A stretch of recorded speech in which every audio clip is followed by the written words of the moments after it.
Sveicināti, dāmas un kungi! Sveicināti Latvijas! Sveicināti, godātā žūrija! Es esmu burvju mākslinieks, es darbojos mikromaģijas žanrā, es darbojos ar maziem priekšmetiem. Tie, kas ir mazi priekšmeti, tie, kas varētu būt jūsu rokās un tā tālāk.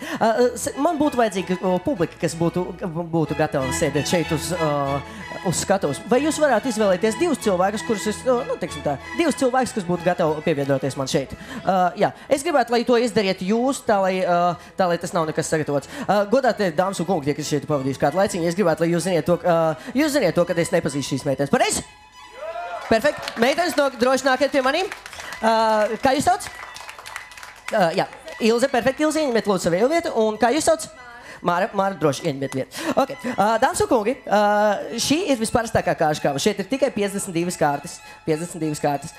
Priekš manīm kārtas, es parasti strādāju ar krietni savādākiem priekšmetiem. Priekš manīm kārtas ir tikai 52 pilnīgi nesaprotami priekšmeti, par kuriem es īpaši daudz neko īsti nezinu.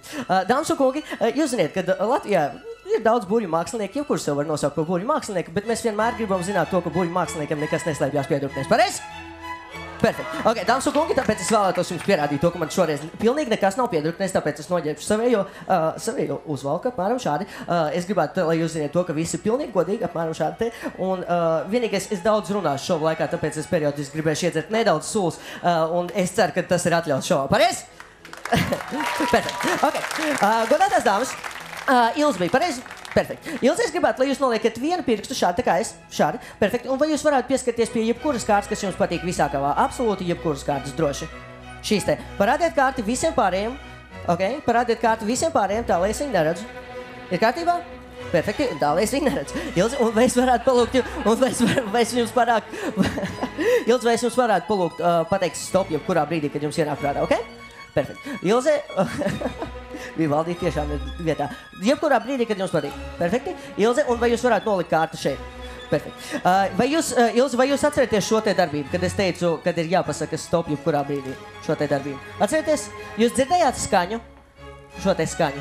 Katru reizi, kad krīt kārtas, var izdalīt katru kārti krītam. Ja jūs pavadiet kāršu kaut tikpat daudz laika, kā es to esmu izdarījis, pēc kāda laiciņa var dzirdēt, cik daudz kārtas nokrīt, pirms kāds pasaka stop. Ja es dotajā brīdī neesmu kļūdījies, jūsējā kārtas ir 19. šajā kavā. Viss, kas man jāizdara, man jānoņem apmēram 19 kārtas, man jāizmet viena kārtas, Ilze, un es ceru, ka šī kārta bija jūsējā. Pareizi? Tā bija? Perfekt.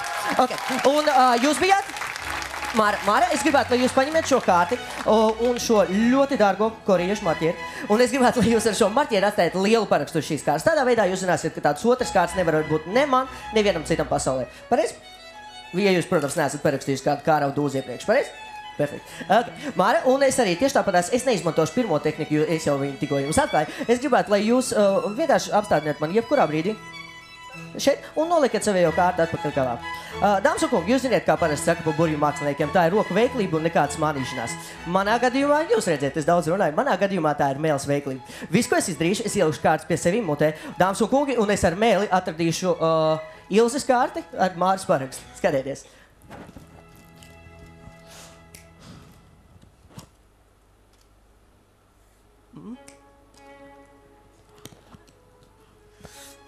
Ilze, vai šīs te ir jūsu paraksts? Māra, šīs ir jūsu paraksts, pareizi? Ar mēli.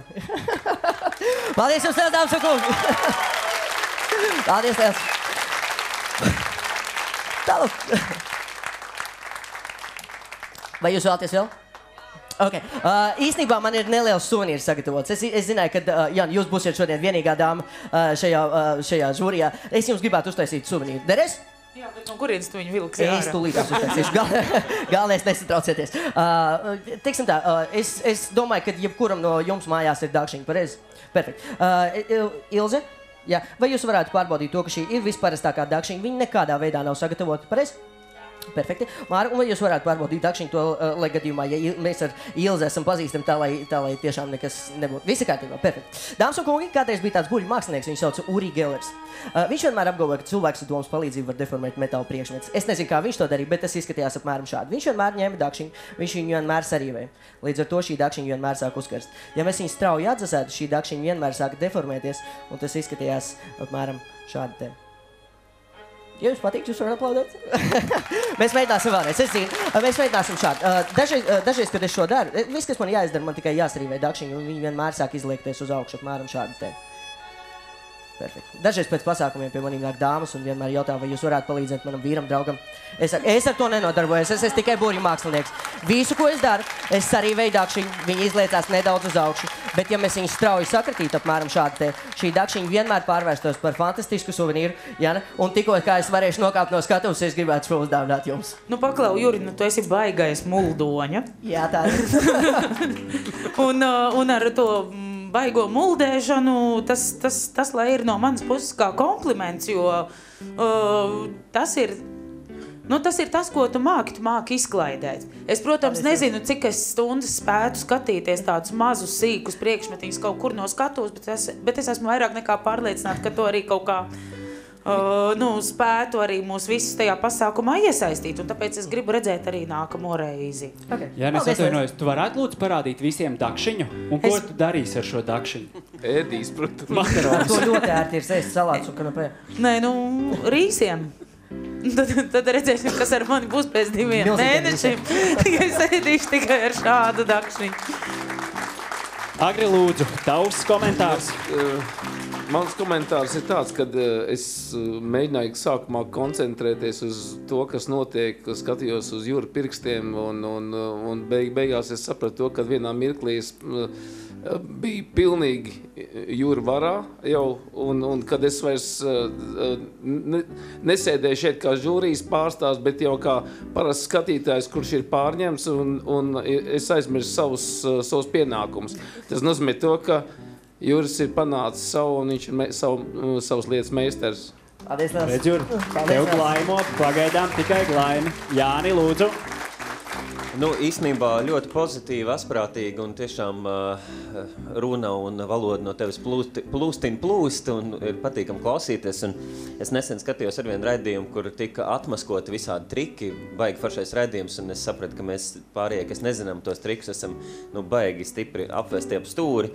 Jo īstenībā tas viss nav tik grūti, kā izskatās, bet šeit es mēģināju vērot un saprast to brīdi, kad notiek tas triks, kad es tos mirkļus redzēju, bet, protams, es neredzēju, ko tu tur izdarīji.